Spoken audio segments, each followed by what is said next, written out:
The wind howled across the open plain like a beast unchained, carrying with it the sting of snow that bit into the skin and blinded the eyes.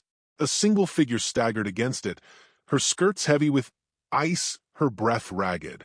Anna pressed the bundle in her arms closer to her chest, shielding the infant's fragile body with her own. The child whimpered, the sound almost lost in the roar of storm. She whispered against his damp forehead, a whisper meant to soothe, but carrying more desperation than comfort. "Hush, Caleb. Mama's here. We'll make it through. We must." Every step was a battle. Her boots sank deep into drifts, the cold seeping through until her feet felt like stone. Blood stained the hem of her dress, crimson frozen into stiff patches that cracked as she moved. She had not stopped since the fire, since the screams, since Samuel's body fell in front of their cabin door with the bandits' bullets tearing through him. His last words still clung to her ears. "Run, Anna, run." And she had clutching the baby, heart-shattering, terror carrying her farther than she thought her legs could go. The storm thickened, a white curtain swallowing land. She could see nothing ahead, only the memory of a place she prayed was near, an old church left to rot on the far ridge. Samuel had once spoken of it as a landmark, a shelter used by hunters when storms came fast. If she could reach its walls, she might survive the night. If not, she did not dare finish the thought. Her arms trembled from the child's weight, but she would not let him go. Better death in her arms than in theirs. Behind her, faint but unmistakable, the sound of hooves carried through the storm. The bandits, she knew, they would not stop until they had scoured every trace of life from the homestead, until no witness remained. The thought burned like fire in her chest. She stumbled forward, nearly falling, but forced herself upright, clutching Caleb tighter. "Just a little farther," she muttered. "Just a little more." Time stretched into torment. Her breath came in harsh gasps, throat raw from the icy air. The baby stirred, his tiny fists pressing against the blanket. She kissed him quickly, almost fiercely, before forcing her eyes ahead. Through the swirl of snow, dark shapes loomed. A crooked steeple, leaning with age, its cross long since splintered. Relief broke over her like a tide. She pushed herself harder, nearly collapsing at the heavy door, shoving with her shoulder until it would creaked open. The church smelled of rot and abandonment, the pews broken, the altar covered in dust. But it was shelter, and it would have to do. She sank against the wall, sliding to the floor with the child in her lap. Her body shook uncontrollably, exhaustion pulling her toward unconsciousness. But she would not sleep. Not yet. She pressed her lips to Caleb's head, breathing in his warmth, the only warmth she had left. Her eyes blurred with tears. Samuel was gone, her home in ashes, and the future nothing but shadow. Yet she clung to one thought: the child must live, no matter the cost. A sound outside froze her blood. Hooves again, closer this time. Voices muffled by the storm. She crawled to the broken window, heart hammering, and peered through. Shadows moved against the white, riders hunched low against the gale. She pulled back, clutching Caleb so tight. He whimpered. Her mind raced. She could not outrun them. She could not fight them. But she could hide. She slipped deeper into the shadows of the ruined church, crouching behind a fallen beam, every muscle straining to silence her breath. The baby squirmed, and she prayed he would not cry. The seconds stretched like eternity. The riders passed, their outlines barely visible through the storm, moving northward. Relief washed over her, though it was fragile, fleeting. They would circle back. She knew it. This was not safety, only a pause. She rested her head against the beam, whispering once more to the child. "I'll carry you as far as I can. You hear me, Caleb? As far as I can." Her eyelids drooped, heavy as stone, but she fought the pull of sleep. The fire of determination burned low, but steady within her. She would not give in. Not while Caleb breathed. Her strength failed sooner than she wished. Hours, or was it only minutes, slipped past in a haze of exhaustion. She tried to rise, but her body betrayed her, trembling with weakness. She pressed one last kiss to Caleb's cheek, whispering through chapped lips, "You're stronger than me. You'll make it." Her arms slackened, the child's weight pressing against her as the storm's lullaby drew her down. Outside, the snow fell heavier, covering tracks, muffling sounds. Out of the storm's curtain emerged a rider, dark against the white. His horse labored through the drifts, breath steaming, its rider hunched against the cold. Elias, though the world did not know his name yet, nor did he care to give it. A man carved by war, his face lined by years of loss, eyes sharp but tired. He scanned the land as though expecting enemies in every shadow. The storm did not frighten him. Men had always been worse. He reined the horse near the church, the broken steeple catching his eye. He dismounted slowly, boots crunching in the snow, hand on the rifle slung at his shoulder. The silence around the place was heavy, too heavy. He pushed the door with caution, letting it creak wide. The sight inside stilled him. A woman slumped against the beam, pale as death, a child nestled against her chest. His gut tightened.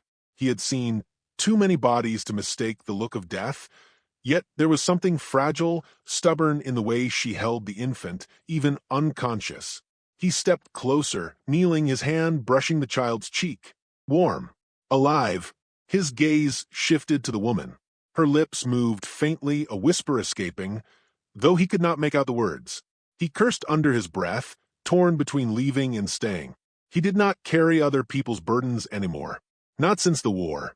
Not since fever had stolen his own wife and child. He had vowed never again. Yet he found himself lifting the child gently into his arms, steadying the bundle with rough hands that trembled more than he wished. The woman's eyes fluttered open for a moment, meeting his. There was no fear in them, only plea. A plea he had no heart left to deny.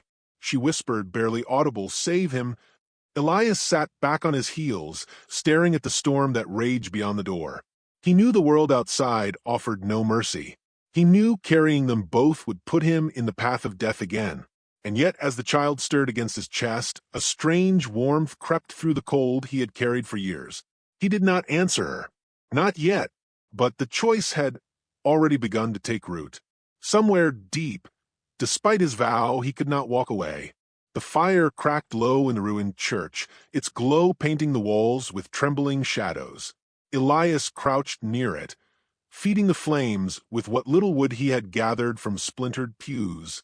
The woman lay nearby, her body wrapped in a tattered blanket, her child nestled against her. Her breathing was shallow, ragged, but steady for the moment. Elias studied her face, pale and marked by exhaustion. A fighter, he thought. A fool maybe, but a fighter. He had known many who folded quicker when death pressed close. He shifted his gaze to the child, who squirmed weakly and gave a soft cry. Elias muttered under his breath, the words more habit than intent. "Easy, little one. Easy." His hand, calloused from years of war and wandering, reached instinctively, patting the child's back until the cries softened. He pulled away quickly as though burned. This was not his burden. He had carried burdens before, and all of them had broken him. He had sworn never again. And yet here he was, stoking a fire to keep strangers alive. The storm had thinned by dawn. Elias packed his gear, with efficient motions, shouldering his rifle and saddlebags. He meant to leave, to walk away before this woman and her child tethered him to more pain. He told himself they were not his to save. But when he stepped toward the door, he glanced back once. Her lips moved in a whisper, her eyes fluttering open. "Take him," she said, her voice barely more than a sigh. "If I can't, promise me you'll take him." Elias froze. Promises were chains, and he had lived too long in chains. Yet her gaze held him, fragile and fierce all at once. He cursed under his breath, dragging a hand over his unshaven jaw. "Damn it all," he muttered, and returned to kneel beside her. He touched her forehead. She burned with fever. She would not last long on her own. Neither would the child. He hated himself for it. But he lifted her with surprising gentleness, settling her on the horse while he cradled the child against his chest. The journey westward began in silence, save for the crunch of hooves through snow and the occasional whimper of the baby. Elias rode with eyes sharp, scanning every rise and hollow for danger. He had seen the bandits' tracks near the church, knew they would not stop hunting. Men like that never did. Anna stirred occasionally, whispering words too soft to catch, her head resting against the horse's mane. Each time she spoke, Elias felt the weight of her fading strength pressing heavier against him. By evening, he found shelter in a rocky outcrop. He built a fire, boiled snow for water, and fed the child with goat's milk he had bartered for days before in another town.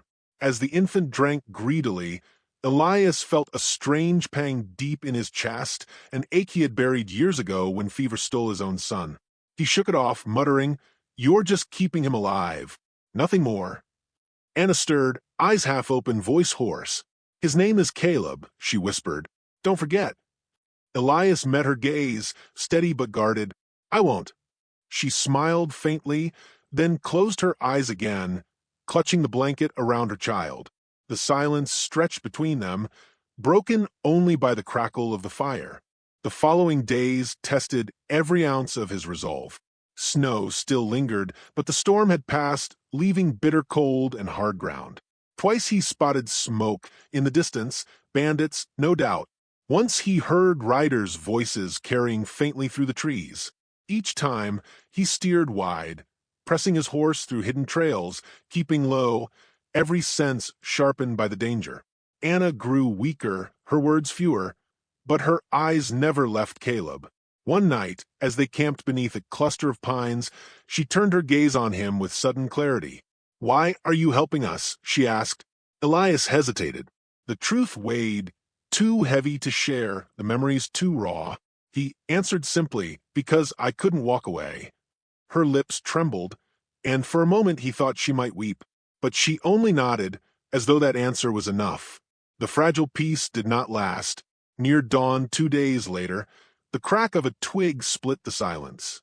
Elias's eyes snapped open. He was on his feet, in an instant, rifle raised, heart hammering. Shadows moved among the trees.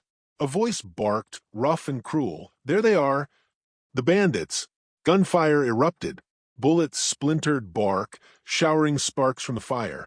Elias dropped to one knee, firing back with quick precision. One man fell, clutching his chest. Another shouted, cursing. Anna screamed, curling protectively around Caleb. Elias's blood surged hot, his body moving with the deadly rhythm of old battles. Short bursts, steady aim, never waste a shot. A figure lunged from the dark, knife gleaming. Elias swung the rifle, but hard, cracking bone, then fired point-blank. The man crumpled. He pivoted, caught sight of another, squeezed the trigger, dropped him too. Silence fell, broken only by Anna's sobs and the baby's wails. Smoke drifted between the trees. Elias lowered the rifle, chest heaving. 4 men lay dead. More would come. They always did. He wiped blood from his brow, staring at his shaking hands. The violence never left him. It clung to him like a second skin, no matter how far he ran. Anna's voice trembled behind him. "You saved us." He turned sharply, shaking his head. "No, don't you see? I just bought us more time. They'll keep coming." She held Caleb close, tears streaming down her face, but her voice steadied. "Then buy us as much time as you can. For him." The words pierced him deeper than any bullet. For him, not for her, not even for herself. Every ounce of her strength, every breath she had left, was for the child. Elias looked at Caleb, tiny fists waving in the cold night air. For a moment he saw his own boy's face, fever-flushed, eyes closing for the last time. He shut his eyes, fighting the memory back. He could not carry that weight again. And yet here it was pressing against his chest. The firelight flickered, throwing their shadows long across the snow. Elias stood over them, torn between his vow to remain free of attachments and the undeniable pull of responsibility that had already taken root. He cursed softly, then tightened his grip on the rifle. "All right," he said, voice rough, final. "I'll see him safe." Anna sagged with relief, clutching Caleb tighter, whispering thanks too soft to hear. Elias turned away, staring into the darkness beyond the trees. He knew the path ahead would not be mercy. It would be blood and fire, hunger and frost, every mile a battle. But for the first time in years, he felt a spark inside him. Not hope, he was not foolish enough for that, but purpose. The night deepened, and the forest grew quiet again, but Elias remained awake, rifle across his knees, eyes fixed on the horizon. Somewhere out there, more men hunted. Somewhere out there, death waited. But for now, with the fire burning low and the child's soft breathing filling the silence, he resolved that he would not fail them. Not again. The wind carried a knife's edge as Elias pressed the horse onward, snow breaking beneath its hooves. The boy was bound against his chest, tiny breaths warming through the blanket, while Anna rode behind him, her arms wrapped weakly around his waist. Her strength waned more with each mile, and he felt the truth of it in the weight of her body sagging against him. She had given all she had to give. He knew it, and still she clung to the saddle, her gaze never leaving the child. The mountains loomed ahead, black ridges cutting against the gray sky. Elias had chosen this path for its remoteness, but it came at a cost. Frozen rivers, narrow passes, the constant threat of wolves. He had survived such hardships before, but never with a child in tow, never with a woman whose breath faltered with every hour.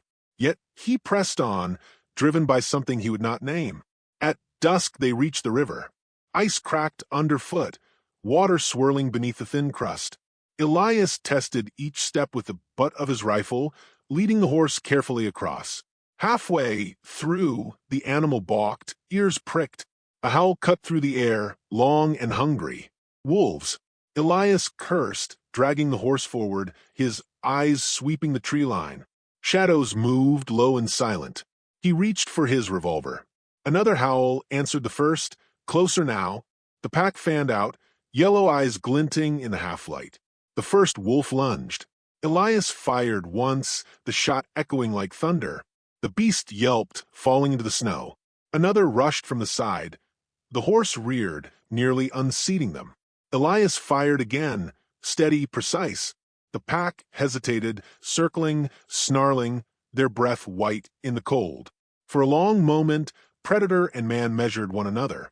Then, slowly, the wolves slipped back into the trees, shadows dissolving with the dark. Elias let out a breath, steadying the horse as it scrambled the last few steps to solid ground. Behind him, Anna whispered, her voice faint but clear. "You saved us again." He shook his head. "Not yet. We're not through." They rode through the night, guided by moonlight on the snow. When dawn broke, Anna's strength gave way. She slipped from the saddle, collapsing into the drifts. Elias caught her, lowering her gently to the ground.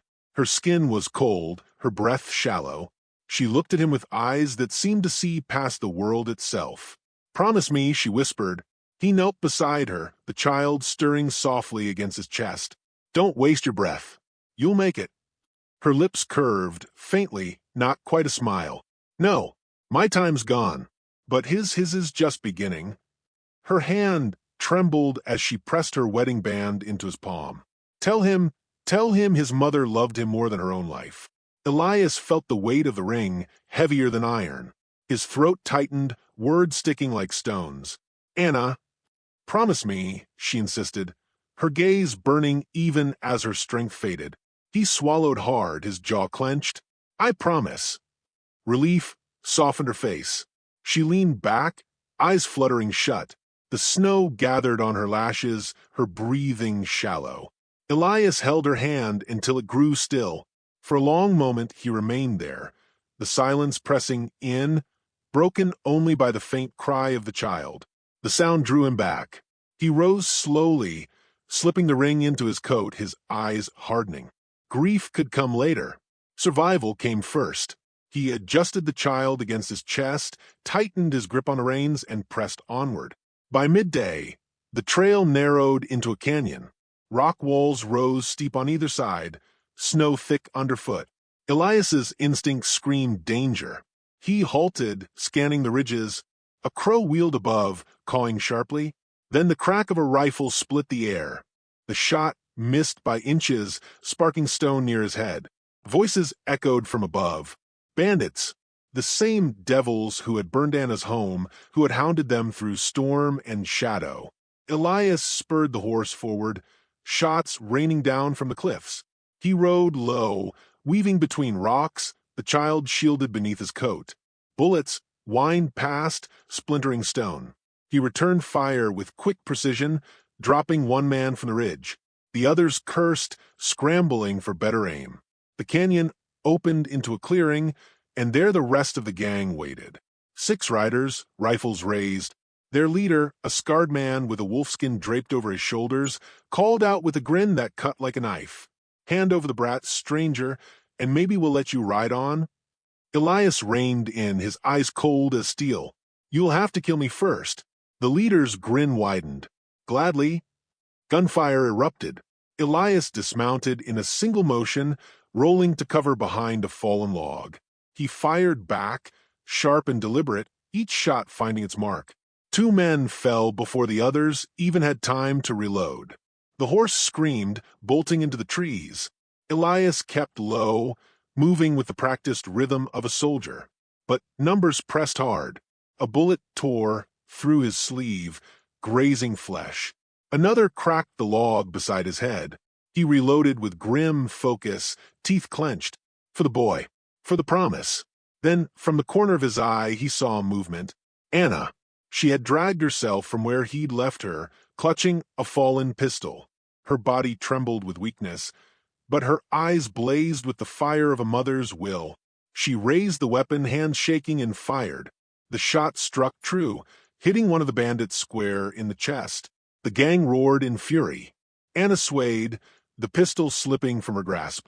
Her gaze found Elias, a silent command passing between them. "Do it. Finish it." Rage surged through him, hotter than the bullets that tore the air. He rose from cover, rifle blazing, each shot an echo of her will. One by one the bandits fell, until only the leader remained. The man snarled, charging with knife drawn. Elias met him head-on, steel against steel, the struggle brutal and close. The knife sliced his arm, but Elias drove his own blade deep, twisting until the fight went out of the man's eyes. Silence crashed down, heavy and absolute. The clearing stank of blood and gunpowder. Elias stood over the bodies, chest heaving, his rifle hanging loose in his hand. He turned to Anna. She lay in the snow, pale as the drifts around her, eyes glassy but still fixed on Caleb. He dropped to his knees beside her, his voice rough. "It's done. They won't harm him again." Her lips moved faintly. "Good. Then my boy is safe." She exhaled one final breath, and her hand fell limp. Elias bowed his head, the weight of her sacrifice crushing down on him. For long, while he did not move, the child's cries rising into the cold air. Finally, he gathered Caleb close, tucking the blanket around him, the ring heavy against his chest. He mounted the horse once more, turning westward. Ahead lay towns, settlements, a life the boy could claim, a life she had bought with her last breath. Elias rode, with eyes fixed on the horizon, the grief burning, the promise binding. Her sacrifice had become his salvation, and now it was his duty to make it mean something. The narrator's voice seemed to rise with the wind, carrying the truth into the silence. The frontier was not just a place of hunger and death, it was a crucible. Some broke under its weight, others rose, and sometimes it was love, fierce and unyielding, that carried life through the fire. The snow fell softer now, as though the land itself bore witness. Caleb slept against his chest, innocent, unknowing. Elias tightened his grip on the reins, whispering into the cold, "I'll see you safe, boy, whatever it takes." And with that vow, he rode onward, the storm at his back, the future opening wide before him.